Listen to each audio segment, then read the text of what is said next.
বিধানসভা নির্বাচনের ভোট গণনাকে সামনে রেখে ইসলামপুর কলেজের ডিসিআরসি কেন্দ্রে প্রস্তুতি পরিদর্শনে গেলেন ইসলামপুর বিধানসভা কেন্দ্রের বিজেপি প্রার্থী চিত্রজিৎ রায় পাখি। রবিবার তিনি মহিলাদের একটি দলকে সঙ্গে নিয়ে ডিসিআরসি কেন্দ্রে উপস্থিত হন এবং সার্বিক প্রস্তুতি খতিয়ে দেখেন। পরিদর্শন শেষে চিত্রজিৎ রায় জানান, অতীতে এই ডিসিআরসি কেন্দ্রের নিরাপত্তার দায়িত্বে বিরোধী দলগুলিকে দেখা যেত, তবে এবারের নির্বাচনে শাসক দলের পক্ষ থেকে কড়া পাহারার ব্যবস্থা করা হয়েছে, যা দেখে তিনি সন্তোষ প্রকাশ করেন। এদিন তিনি একটি গুরুত্বপূর্ণ বার্তাও দেন। চিত্রজিৎ রায় বলেন, ভোট একটি সাময়িক প্রক্রিয়া। ভোটের পর আমাদের সবাইকে ইসলামপুরের শান্তি ও শৃঙ্খলার সঙ্গে বসবাস করতে হবে। হিন্দু মুসলিম ভেদাভেদ ভুলে আমরা যেন আগের মতোই একসঙ্গে মিলেমিশে থাকতে পারি, সেটাই কাম্য। ভোটের আগে ও পরে সম্প্রীতি বজায় রাখার এই বার্তা রাজনৈতিক মহলে তাৎপর্যপূর্ণ বলে মনে করা হচ্ছে। শুধু আজকেই না, গত 23 তারিখে যে ভোট শেষ হওয়ার পর থেকে আমরা রেগুলারই এখানে আসছি এবং ভাগে ভাগে এসেছি। মূলত আজকে মহিলাদেরই দায়িত্ব ছিল, শেষ দিন তাদেরকে বলা হয়েছিল তারা যেন আসে এবং সকাল থেকে যেন আজকে দেখে নেয় যে পরিস্থিতিটা কেমন আছে, কোনো জায়গায় কোনো খামতি থাকলে যেন তারা জানায়।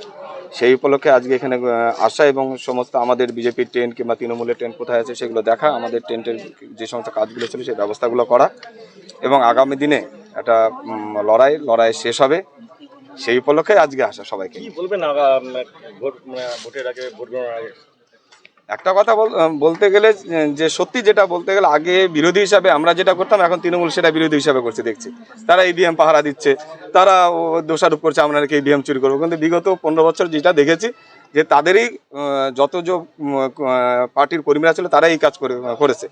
আর অবাক হলেও এটা সত্যি যে এবার তৃণমূলকে দেখা যাচ্ছে বিজেপির থেকে বেশি তারা ইভিএম পাহারা দিতে।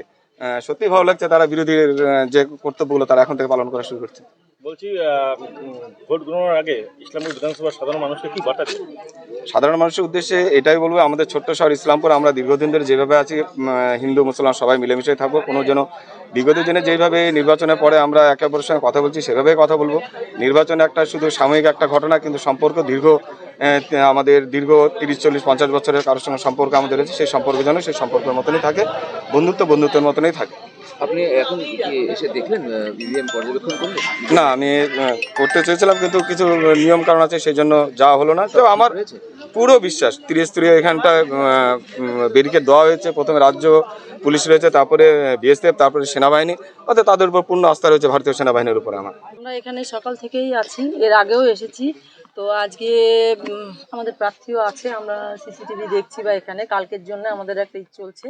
মহিলা মোর্চার সবাই বা আমরা মহিলা কর্মীরা অন্যান্য সবাই এখানে আছে, দেখব কাল এই সুস্থভাবে গণনাটা হয়ে যাক। কালকে আমাদের প্রার্থীও জিতবে এবং গোটা পশ্চিমবঙ্গে আমরা ভারতীয় জনতা পার্টি ক্ষমতায় আসবে এবং আমরা গেরুয়া আবির খেলবো। দেখুন, আমরা দলগতভাবে আমাদের তো ডেলি দিনে আমাদের আসা হয়েছে, আর আজকে এসে দেখলাম যে প্রস্তুতি কেমন হচ্ছে। আমাদের কিছু ছিল প্রশাসনকে বলার, যেরকম আপনারা দেখবেন এই বাউন্ডারি, এই যে ব্যারিকেডিংয়ের বাইরে বড় বড় গর্তগুলো আছে সেগুলোকে বন্ধ করবার জন্য, তো ওনারা বলবো এটা করে দেবে। তো প্রতিবারের তুলনায় এবার ব্যারিকেডিংটাও একটু ভালো করে দিচ্ছে। আশা করবো যে আগামীকাল যে কাউন্টিং হবে, ফলাফল যাই হোক, প্রতিবারের মতো ইসলামপুরটা অন্তত পক্ষে আমরা শান্তিতে থাকবো, এটাই আশা করছি। বাকি তো আগামী দিন বোঝা যাবে কী হচ্ছে। পর্যবেক্ষণ করলেন? হ্যাঁ, এমনি তো সবই ঠিক আছে। আমাদের নির্বাচন কমিশনের উপর আমাদের বিশ্বাস আছে, ভরসা আছে, প্রশাসনের প্রতি ভরসা আছে। আমরা ব্যাপারটা হচ্ছে যে এখানে ওই একটা কথা হিন্দিতে কথা আছে না, চোরকে দাড়ি মে তিনকা, মানে যারা এত বছর দুর্নীতি করে এসছে, চুরি করে এসছে, তাদেরই ভয়টা এবার লেগেছে।